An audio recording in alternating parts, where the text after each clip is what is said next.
do think that your children coming off of their devices has helped our internet a lot. Yes, yes.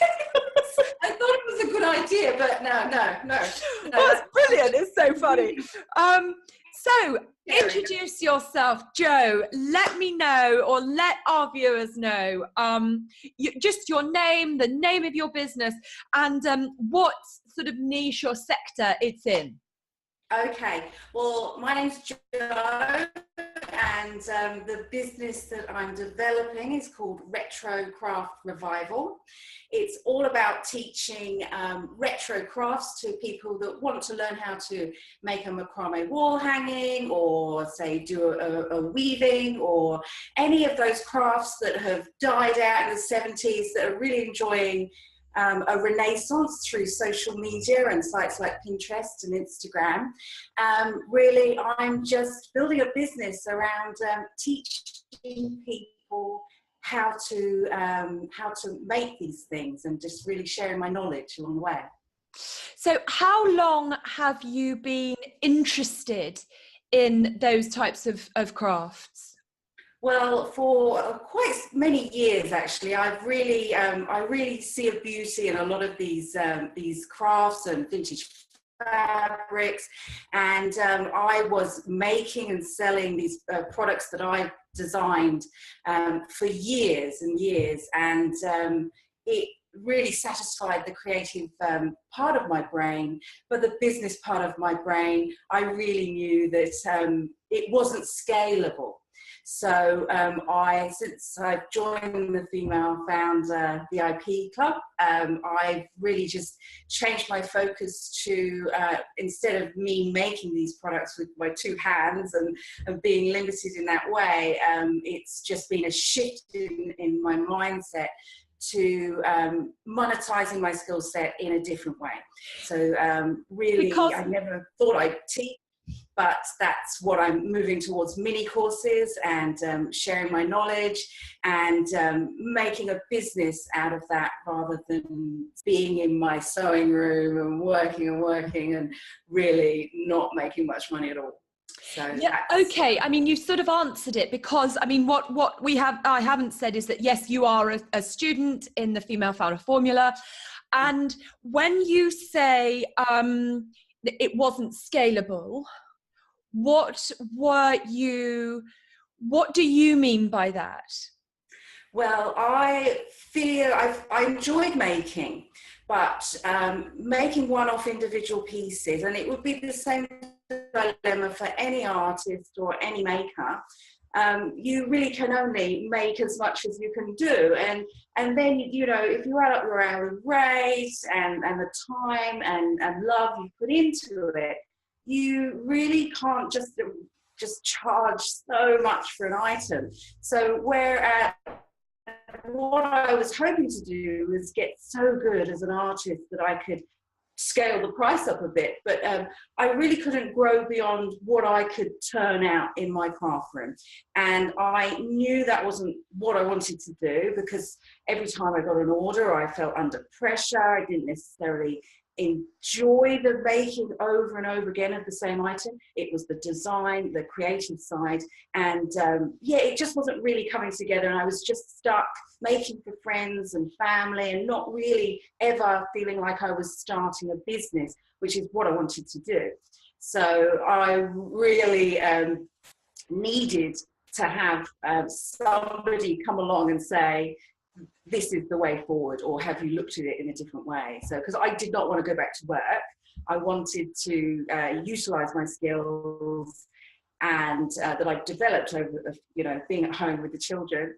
And I really felt that I had something to offer. So it's been really good working with you and following the formula. What is your background before? So I'm assuming that the crafting and the making was a hobby, almost like something that you did to relieve stress or sort of tap into your creativity. So what were you doing? What's your background?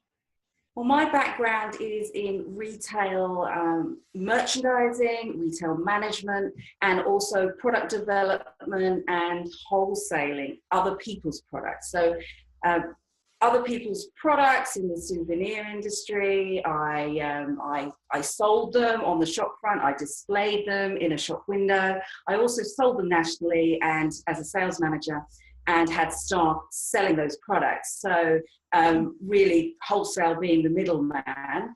I come from that background, so I've always had an interest in how a product looks, how to attract a customer.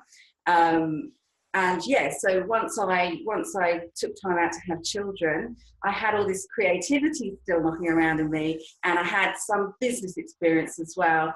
And so I just kind of poodled around developing my own style of product, but all the while I knew that it wasn't something I could develop into a company unless I employed other people to do the work, and that would take away from the niche that is handmade. So it just wasn't adding up. So that's where you found me.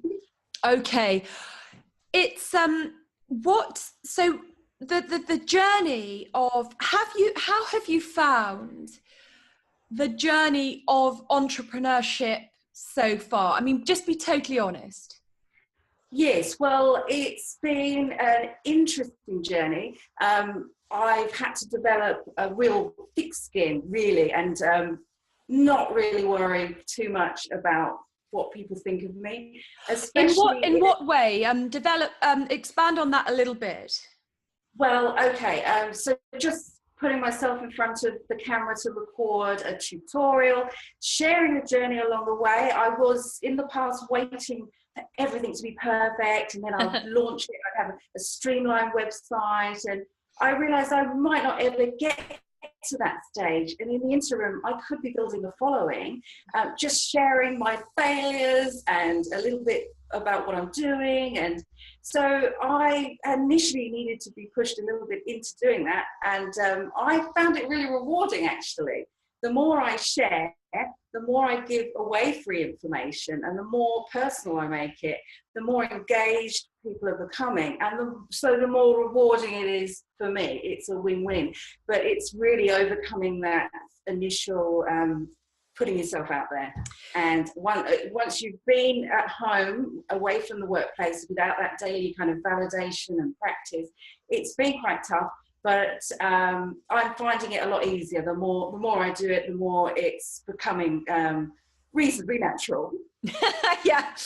Yeah, it's interesting actually, because I mean, I look at, say, a lot of the younger sort of people, maybe the 19, the 20-year-olds, and that to put their life online, to just have that whole sort of sense of social life online is extremely natural. It's but you know, you and I will have come from a time before all of this. So what we're doing is we're sort of slightly adjusting to. I don't want to make us sound like dinosaurs, because it's not like that. But there will be a sort of or I have found there to be a sort of a slight sort of sense of, oh, but this isn't real life. And I've been doing this for a long time, and it still sometimes catches up with me sometimes, and I think, but no, this that's not true.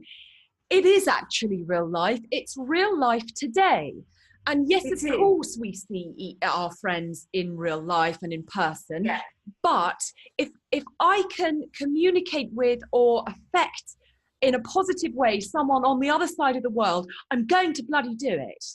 Yeah, absolutely. Yeah, I mean, it's the most natural thing. The problem I found in the workplace, working for other people, is I've always been an entrepreneur deep down. And so all the roles and jobs that I had, be it management or even shop front, I wanted creative input to the whole thing. You know, I could see I could improve that area. And so I knew really that I needed to work for myself. So I know this is the right path for me, and I'm going to see it through. Yeah, absolutely. Where's that? So I keep on and on and on about this in email and, you know, everywhere. Where's, and you see, this is the thing, I go on and on about adding value to the lives of others. So there's a very interesting shift nowadays in the world of social media, in the world of branding, in the world of bloggers. And that is, you know, sort of 10 years ago, if you started your online brand 10 years ago, it was about you, the person. It was about that sort of superstar, you know, people would follow you for you. Nowadays, it's shifting slightly, and it's about community. It's about relationship. It's about engagement. Certainly, when it comes to working with brands, it's about adding value. So, and I'm very, very clear that you don't have to be some sort of a Brené Brown type figure, you know, to add value to the lives of people. You can be a beauty blogger, a crafter, a recipe maker. Because we've all got our thing that we're looking for. And I sometimes watch those little 2-minute food videos, and I'm just like, that's brilliant, that's just given me a supper idea. So I don't care what the topic is or what the niche is. In your niche, which is retro craft and the revival of, where do you add value the most? I think that there are a lot of creative, or everyone's creative to a lesser or greater degree. I add value by showing someone that's never done one of these crafts before that they are easy to do if you take them step by step. I add value by them being so happy having made something. They've then got something in their house that's not mass produced. It's got soul, it's got love put into it, and they're proud of themselves. And it starts them on a creative journey themselves. So say it's soy candle making, they could then turn that into a business themselves, making candles. So I think I add value by connecting creativity with a skill set. And then they can go on and make other things, and also community as well. The more followers are engaging and people are copying what I'm doing and then posting photos, so community as well. So So you're empowering people every day, aren't you? Yes, I am, and it's lovely. I never thought I'd ever be that person, but it's been so lovely, and it's almost been 100% positive. So, but you've got to put yourself out there to begin with. I think that's the first hurdle. So and this then, is interesting. Just run with it. This is interesting because where did it start? Did it start? Because I know already that you're having, you know, you've got that amazing momentum, which is really exciting in a business when it starts, and we'll get to that. But where did it start? So when was that moment where you were like, well, look, nobody's listening to me or nobody's watching me, but I've just got to do it? What were your numbers? How long ago was it? Well, as part of the Female Founder program, it all started really once I changed the name. I used to have a name, Ishish Design, that was something I'd put next to a product. But now, and you got me to look at the name, think carefully about the name. It's got to say what it is in the tin. You know, it's got to be relevant, especially in the digital space. You can't have an obscure name as a solution. The more clear you are, the better it is. So if somebody is looking for how to make a wall hanging and retro craft revival comes up as in Google, then that's much more appropriate. The moment I did that, and the moment I got my head around that, and the new direction for what I wanted to do, things started to escalate. So, and then I put up a post that had a video with it, or a time lapse, and it would have more content, and it would have a narrative as well. And then that escalated. So that was quite a simple thing for me to go, right, that was the moment really when I had a few real wins on Instagram, lots of interest. That energy then lifted me up, and I thought, well, you know what, that works. This is what I did last time, it worked. Let's do it again. And then it started to build and build. Also, the part of the Female Founder, the foundation level, where you break down how many subscribers you would need to make $1 million. it all suddenly seemed a little bit more achievable. And once the numbers started to increase, then that became very clear that's what I wanted to do. So I've just been focusing on that ever since. So where is it? How long ago was that? Has that been within the last year? Oh, definitely. It's probably been in the last 3 to 4 months. Yeah. Yeah. See, that it's amazing, because when you do, and I say this all the time, the right things in the right order, it suddenly starts to kick off. Absolutely, absolutely. And you know, these things have taken time. Just learning about Facebook business ads, and you know, I wasn't able to just jump on there and knock up an ad. I had to take 2 weeks to learn Canva, and you know, and then find my way around. And then I've honed it now, and you know, I've got an ad campaign that's working very well. And yeah, it's taken time, but it's been clear and simple. A lot simpler than making a product and trying to cost it out and all that's involved in that. It's been so much simpler. So it seems to become clearer and clearer each month. So yeah, very happy with that. Where do you want it to be? Where do you want it to be by the summer? Where do you want it to be in sort of 3 years, 5 years? I mean, do you have a sort of a short, medium and long-term vision for where you want to take it? Yes, I do. Well, I have the very end result, well, not the very end result, but say within 12 months, I would like my own website, so my own online real estate, really, where I would have around 40 mini craft courses, all focused around that, reviving those crafts from the past that people are getting back into. And I would like to have enough of those mini courses to start a subscription basis where if you pay, say, $9 a month, you've got access to all the courses.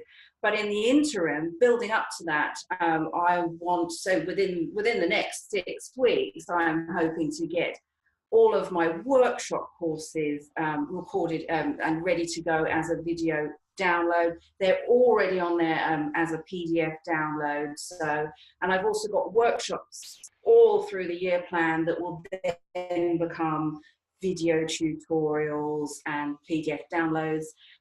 So yeah, that's where I want it to be. I'd love to have a subscription basis for people to join and give them real value and access to all the courses. And yeah, and that's my ideal, to make, to document it, to workshop it, and to be able to provide it to people online. So people from all over the world who can't access these things normally, like workshops or tutorials, can gain access to it. And it's been really surprising where my followers are.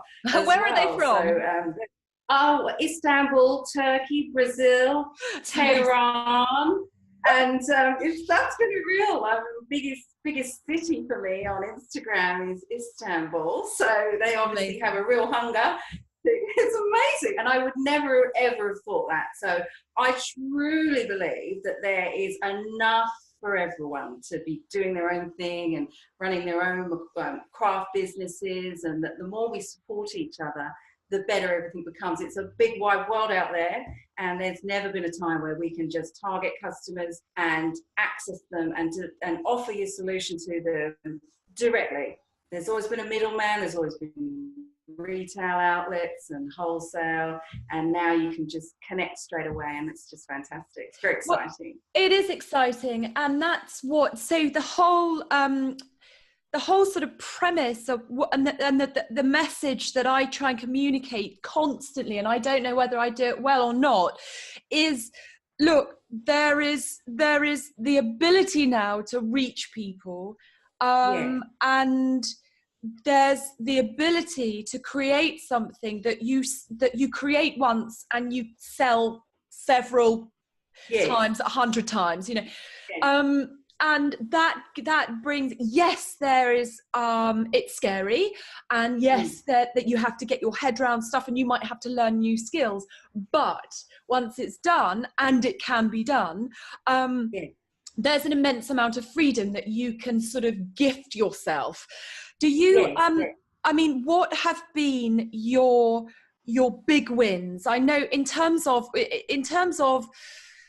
sort of clarity or a sense of freedom or a sense of vision or satisfaction inside, what, you know, both or monetarily, whatever, what have you thought, this is what I was born to do? When have you thought that? Right. Well, as you know, I'm on holiday overseas, and I had this big holiday coming up, but I wanted to force myself into action prior to that. So I booked in a series of workshops that I sold locally to people through Facebook. And obviously for those workshops, there were a lot more work than I thought in the preparation, doing step-by-step tutorials, PDF downloads that I could give people, and then running the workshops. The big win was actually doing them and finding that I really, really enjoyed it as long as I was prepared.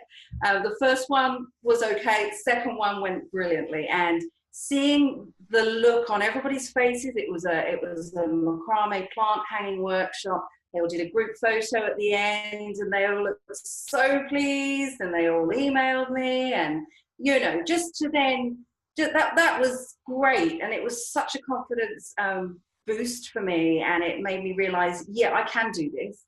I can do it time and time again, and build those little craft course blocks to make that website, and to then be in a position to offer free stuff. And so that was very rewarding, and that was a big win, getting that done. And now I'm looking for a location to do workshops, and doing a lot more, and people are asking for them.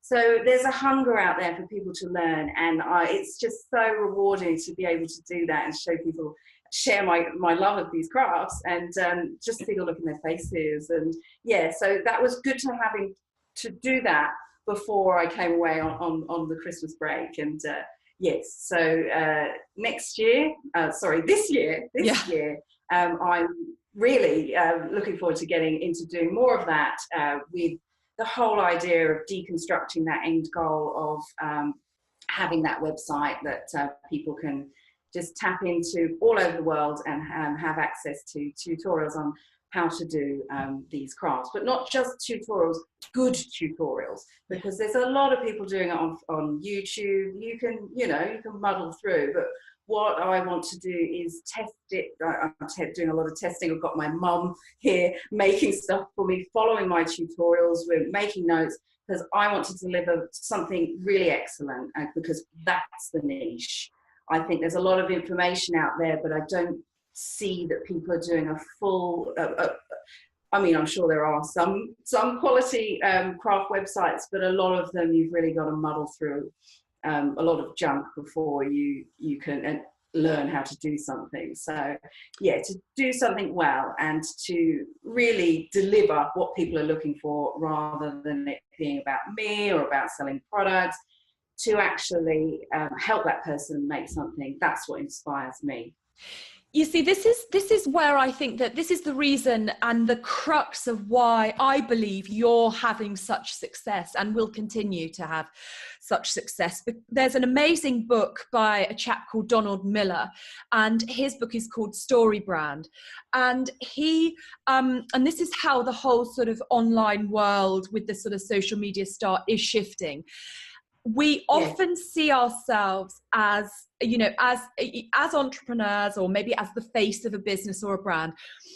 We see ourselves as the hero. So it's like, we are here to save the day. I am here to teach you how to make a macrame plant hanger. I've seen all the rubbish that's out there. I'm going to show you how to do it properly. Yes. But what you've done, and this is what Donald Miller teaches, is that no, we as the entrepreneurs, as the face of the businesses, we are the guide.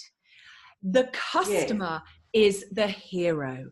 So we're the guide. So he likens it to Luke Skywalker and Obi-Wan. Luke Skywalker was the Jedi Knight. Obi-Wan was the guide. If Obi-Wan Kenobi had come up and rocked up and said, I'm the hero, you know, Star Wars wouldn't have been half as good. you know, so it's about offering yourself as the guide, as the solution, as as adding value, and then creating a feeling within our people that they are a hero. And I think that this is what you've done right. And I think you've done it. I don't know whether you've read Donald Miller's book, but but you see, you've done it based on intuition then. Yes. And but I just think that people can smell a rat, can't they? And at the end of the day, it's not, I think I've got the maturity to really. It's not about me. It's about the craft and my love of craft and just sharing it, and that's what drives me. Being able to teach people. I mean, just a simple macrame knot, or just, you know, they just go away so happy that it just seems, it's just great. I'm just really enjoying it, and the workshops have been a big part of that, because it has to be about them and the product, you know, because they're making it, and it's great, enjoying it. So, how, you're a parent, obviously. How old are your children? Are they quite young? Are they? I have a 6-year-old, a 10-year-old, and a 12-year-old. So I'm looking at that, and literally I get shivers, because I can imagine how busy they are in school, out of school. So I can imagine lots of car runs. So how do you, because I know that, I mean, actually on the school run this morning, my daughter said to me, do you find that your days go quickly? And yes, absolutely. I drop you off. She said, you drop us off and then have to come and get us again almost immediately. Is that how it seems? And I was like, yes, absolutely. So how do you organize your time as a parent, as a business owner? What have you found works best for you? I'm a morning person, so I'm pretty much on the go from, say, 5:30, and I just work until around 1:30. Then I take an hour off. Then the kids come home, and 2 or 3 hours, you know, it's all about them. And then of an evening, then I do a bit of online stuff. I think the secret is to love what you do and to be following what you love, because then it's less of a job, you know, and you're constantly inspired. The other thing is working from home. Obviously, I can work on something and then just stop and do other things, and I don't have that coming and going to work. You know, we live in a mountain community. The children are picked up by the bus at the end of the driveway and dropped off at the end of the day, so I don't have a school run, which helps. But it's a juggle, but because I enjoy it, I tend to just work all the time, if you know what I mean. That's what I enjoy doing. So I'm doing photos today, or, you know, working on a different tutorial, and I love it. So I just have to make myself stop when I'm tired. I'm not one of these people that can work into the night. Come 7 p.m, you know, I can do a bit of online stuff, a bit of inspirational stuff where I'm looking at other, you know, Pinterest, getting ideas. But no, I think the key is loving what you do. Absolutely. So the last 2 questions: where or when or if, you know, it might not, or does fear ever creep in? Does it ever, does fear, or, you know, I mean, one of the books I recommend is The War of Art by Stephen Pressfield, which he talks about resistance, which we would call procrastination. I read that one. How it tricks you, and, you know, you know, how does that all work in your business, in your, you know, because you have to be so self-motivated. Retro Craft Revival would not exist if you weren't here doing it. So that's right. How does that manifest itself in your life and business, and what do you do to overcome it? Well, I think some days are better than others. I mean, some days I'm confident and I'm happy to get in front of the camera and just go for it. Other days, fear does creep in, and I just think, well, I'll do it tomorrow. I'll do something else today. But you've got to push. You've got to lean into that fear. I mean, I can't be in the digital space and sell a digital product without putting myself out there. So it's the decision to go in that direction that overcomes the fear every time, because you've got to do it. You know, a lot of people say to me, oh, how do you do that? How do you even like record a video? And well, I don't know. It's not always fun, but also experience, having the right equipment, practicing, doing a few online courses that show you how to present, but also life experience as well, because obviously I've had jobs that have required meetings and presentations and things like that, obviously there's always fear. There's always fear. But you've got to push yourself beyond it, and that's, I believe, where growth occurs. And so, yeah, and I just exercise and try and eat well, and yeah. But like I say, I have good days, I have bad days, and I just try and get much done on those good days. Sometimes I don't even think about it. I just have to, next I got the tripod out and I'm recording a tutorial or a time lapse, and other days my hands are a bit shaky because I'm nervous, but I just run with my good days, and like I say, I get positive feedback, so that helps. And yeah, that's it really. Amazing, absolutely amazing. And yeah, I work in a very similar way to you. I don't always feel on it, or like I want to be on. So then I tend to take myself away with my laptop and do more sort of admin-based tasks. So we're in the new year, it's January. What do you see happening for you, for Retrocraft Revival? And not in terms of like your vision, but what do you want it to hold for you? Right. Well, I want it to continue giving me that sense of accomplishment through being able to share and teach other people. I'm finding it very rewarding. I'm finding it more rewarding than actually creating products and making those, which I loved. I want to get better at the photography, so that's a whole new hobby for me, and I just want it to nurture my business sense and my creative sense. I want it to continue to grow, and I want it to give me a career at home so I can spend time at home.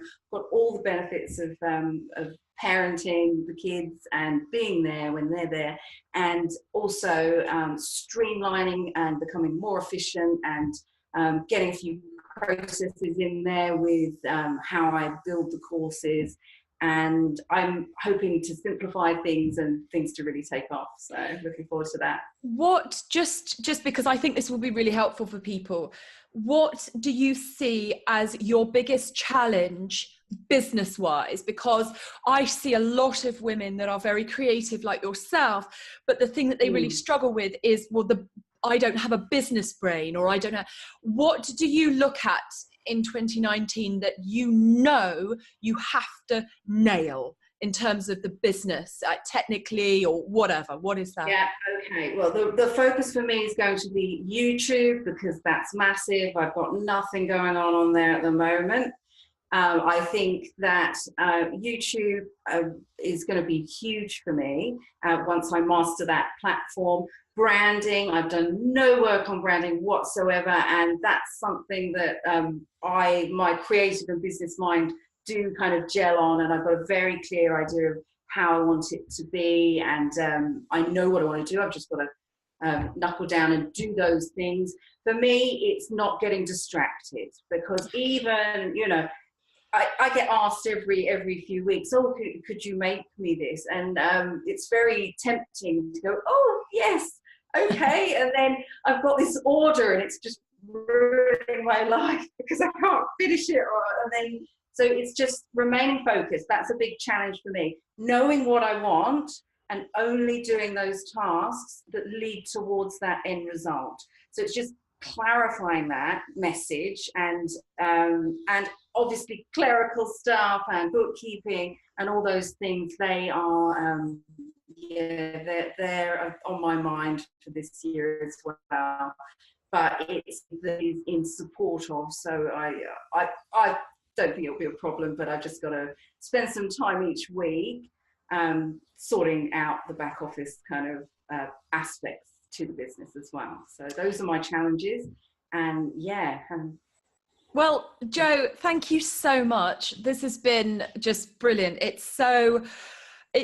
I think one of the things that I've realized working with so many women is that how similar we all are.